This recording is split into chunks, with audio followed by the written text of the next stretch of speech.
4 hours before her execution, Sarah Whitmore was asked a simple question, her final wish. She didn't ask for a phone call. She didn't ask for mercy. She asked to see her dog. No one in the prison yard understood why a woman condemned to die would spend her last minutes waiting for an old German shepherd. But when the dog finally appeared, something went terribly wrong. The animal didn't run to its owner. It stopped and stared at the man who had sentenced her to death. That was the moment everyone realized. This was never a goodbye. It was a reckoning 7 years in the making. Before we start, make sure to hit like, share, and subscribe. The morning arrived without ceremony. A thin rain tapped the concrete, and pale light slipped through barred windows, settling quietly into the prison like a held breath. Sarah Whitmore was 35, and she had learned how to sit with time. 6 years on death row had taught her stillness, the kind that seeps into the bones. She was of average height, lean from routine and restraint, her dark hair drawn low at the nape of her neck. The gray prison uniform hung plainly on her frame, neither loose nor tight, as if it had given up trying to define her. Her eyes were what people noticed, though few spoke of them. They carried fatigue, yes, but also something firmer, a resolve shaped by regret. Sarah lived with a single thought that returned every night like a tide she could not outrun. If she had come home earlier, if she had not whispered, "Stay," when the argument rose in the kitchen, if she had trusted the dog instead of her fear. In her memory, the house smelled of wood and rain, and Rex had watched her waiting. She believed that waiting had cost Ethan his life and had broken something permanent in the dog. Guilt was not loud inside her. It was steady, patient. It sat beside her now as she waited to be asked the final question. Thomas Caldwell asked it with a voice worn smooth by years of duty.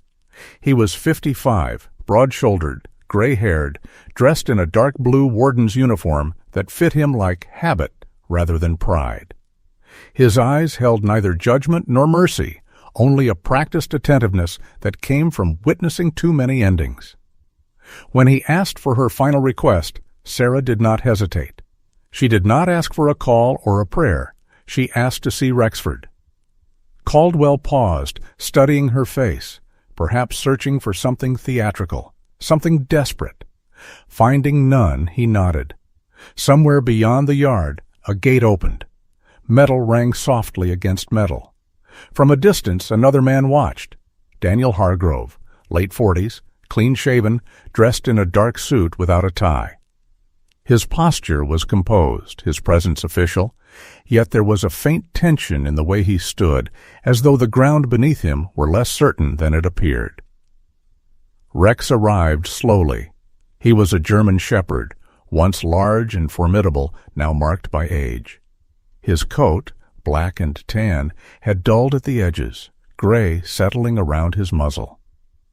A worn leather collar rested against his neck. One hind leg dragged slightly as he walked, a memory etched into muscle. The sound of the gate made him flinch. The clink of a chain drew a quiet tremor through his frame, but he did not pull back. He lifted his head and breathed, steadying himself. Sarah watched from across the yard, her chest tightening with something close to relief. This was not a rescue. It was not a miracle. It was a meeting. Rex stopped several paces away. He did not rush toward her. He did not lower himself at her feet. He stood still, eyes fixed beyond her shoulder, toward the man in the suit. Sarah felt the weight of that moment settle like a hand on her back. Rex had not forgotten. He had waited. And in that waiting, she felt the first small shift of something she had not allowed herself in years, a belief, quiet and fragile, that truth might still know the way home. The rain thinned to a mist, and the prison yard held the color of wet stone. Sound traveled softly here, as if even noise understood the need for restraint. Rex was led through the gate by a corrections officer named Sam Morales, a man in his early 60s with a weathered face and a voice worn smooth by long nights on concrete floors. Sam moved carefully, his hand steady on the leash, aware of the dog's age and the slight drag of one hind leg. Rex walked with measured patience. He was a German shepherd, once powerful, now carrying his years openly. His black and tan coat showed gray along the muzzle, and his breath came slow, deliberate. Every metallic sound, the slide of a bolt, the faint rattle of chain, sent a quiet tremor through him. It was not fear, not exactly. It was memory. Sam noticed it and slowed his pace, murmuring nothing, offering no comfort beyond presence. Across the yard, Sarah stood still. She felt the ache of recognition as Rex paused, lifted his head, and tested the air. She remembered how he used to do that in the old house, before rain, before trouble. The past pressed close, heavy as damp wool. Sarah watched without calling his name. She had learned the cost of speaking too soon. Rex did not look at her. He stood firm, ears angled forward, eyes fixed elsewhere. The moment stretched, fragile and precise. Sarah's chest tightened, not with rejection, but with understanding. She saw the truth settle into him the way it had settled into her years ago, quietly, without ceremony. Daniel Hargrove stood near the perimeter, his dark suit neat despite the weather, his hair carefully trimmed, his posture composed. He appeared unchanged by time, yet there was something rigid in his stance, as if he were holding himself together by habit alone. Rex's gaze did not waver. There was no snarl, no bark, only attention. Sarah felt a faint shift inside her, a loosening she did not yet trust. She had always believed she had failed Rex that night. Now she wondered if he had simply been waiting, holding the memory intact while the rest of the world moved on. Sam felt it too. He had worked this yard long enough to recognize moments that mattered. He shortened the leash without pulling, his eyes moving between the dog and the man in the suit.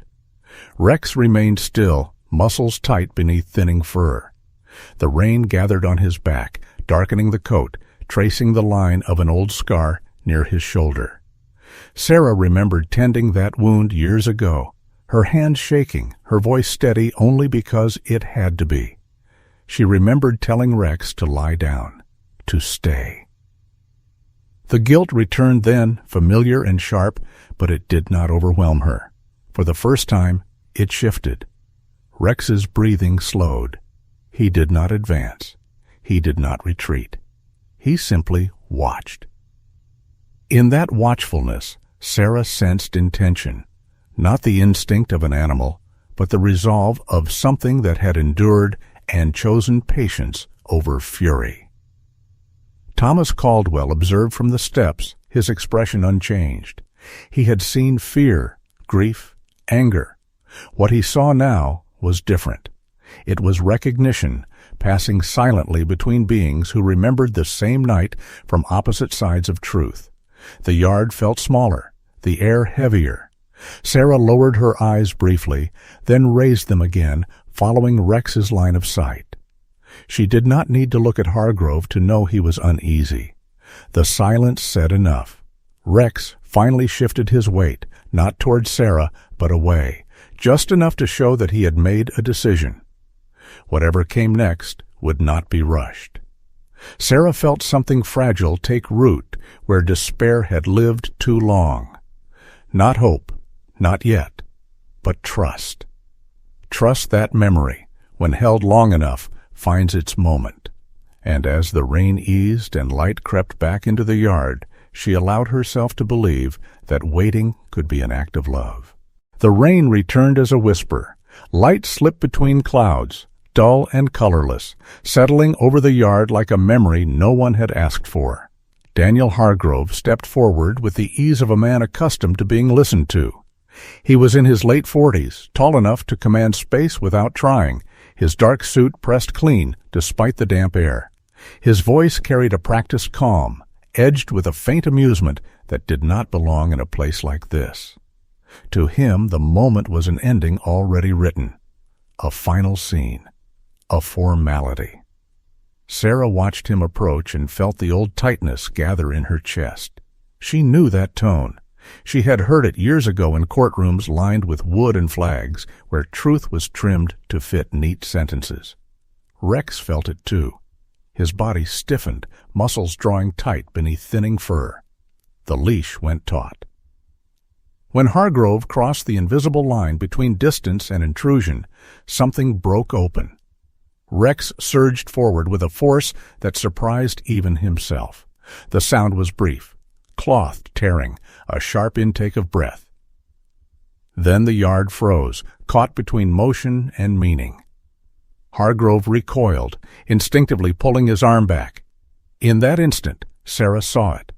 A long scar, pale and weathered, running along his forearm like a sentence written years too late. Time collapsed. She was no longer standing in the yard, but kneeling on a kitchen floor that smelled of iron and rain-soaked wood. She remembered Rex returning through the back door, limping, blood dark on his coat, fragments of unfamiliar fabric caught between his teeth. She remembered the silence after, the way the house had felt emptied of air. Rex had not saved Ethan. That truth had haunted her for years, but standing there now, she understood something else. Rex had recognized the scent. He had carried it. He had held it, even when no one asked him to. The memory settled into her bones with a weight that was not despair.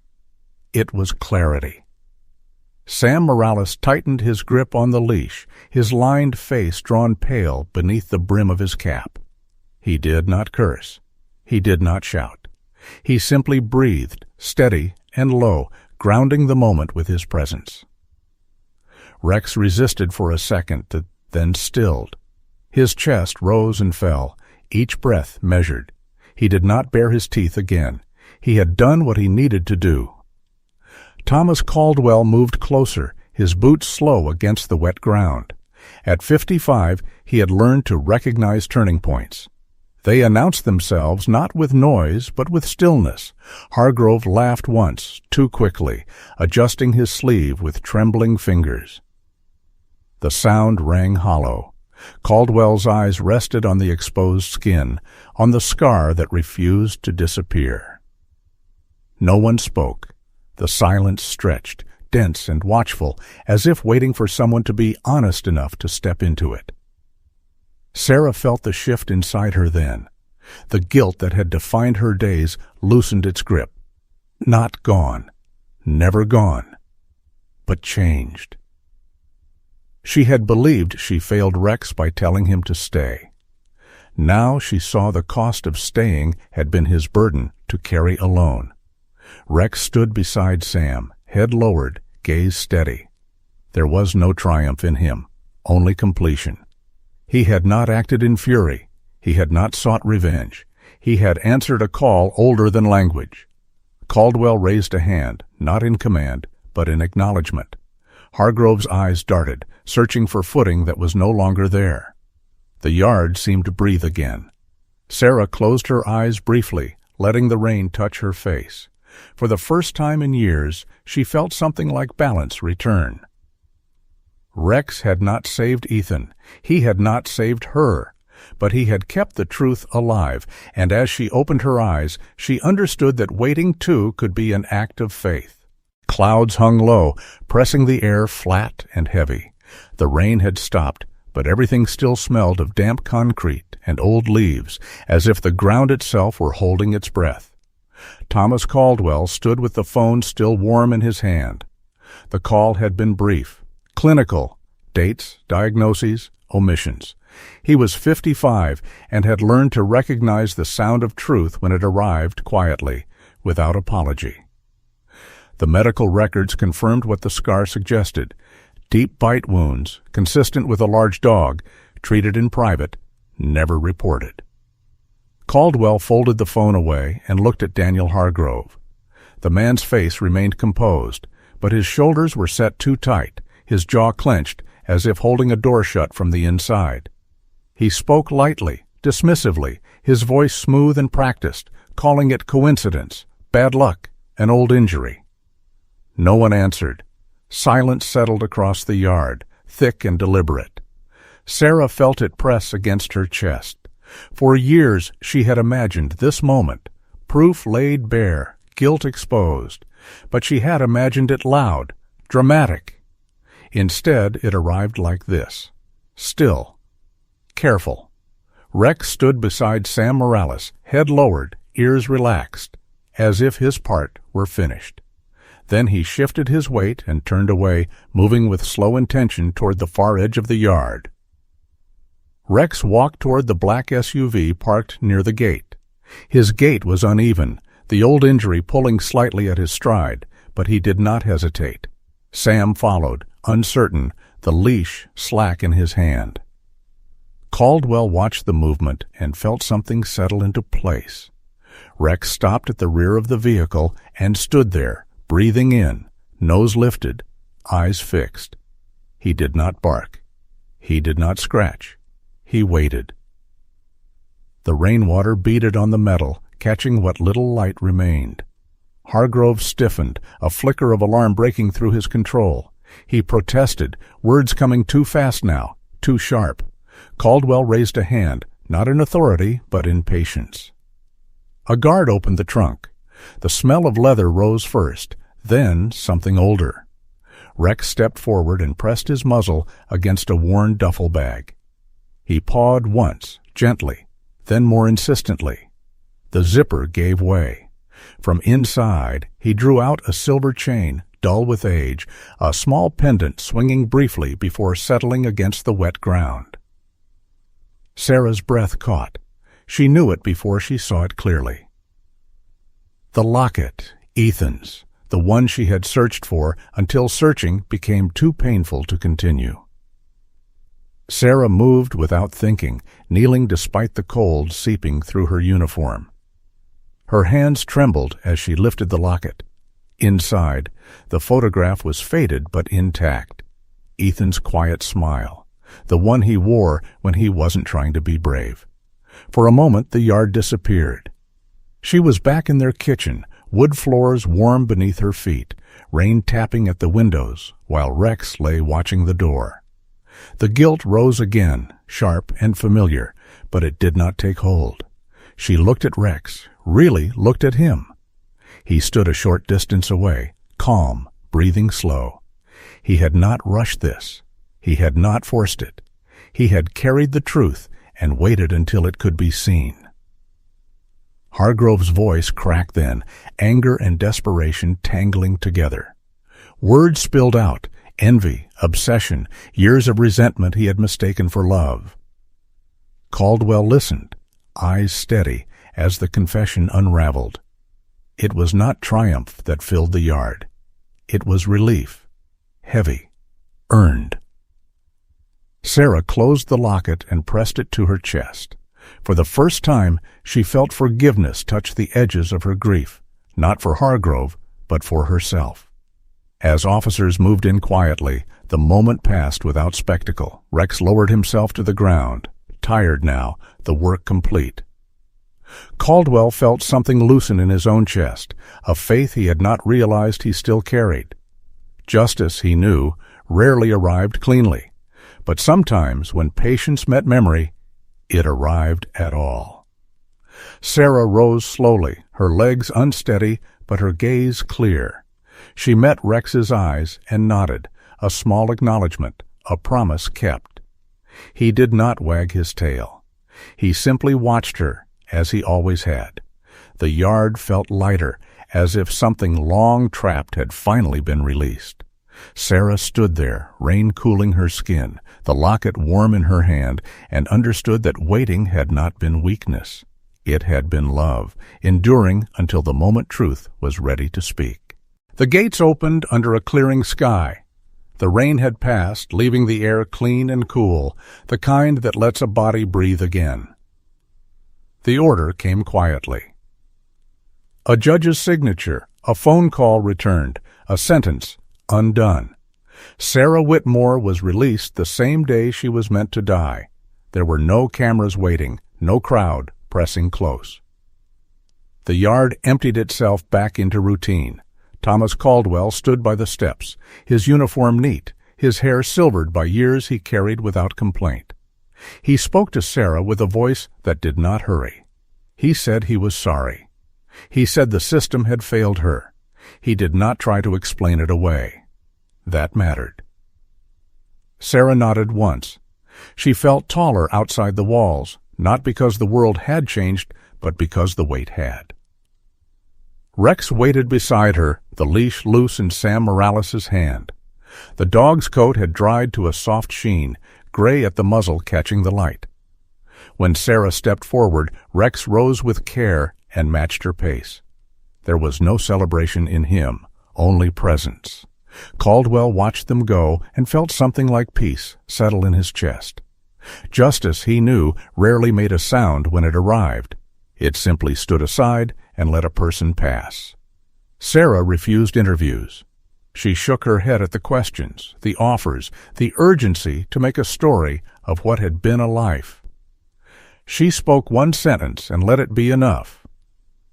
"Justice doesn't need applause," she said, her voice steady, her eyes clear. "It only needs to be remembered correctly." The compensation came later, measured and impersonal.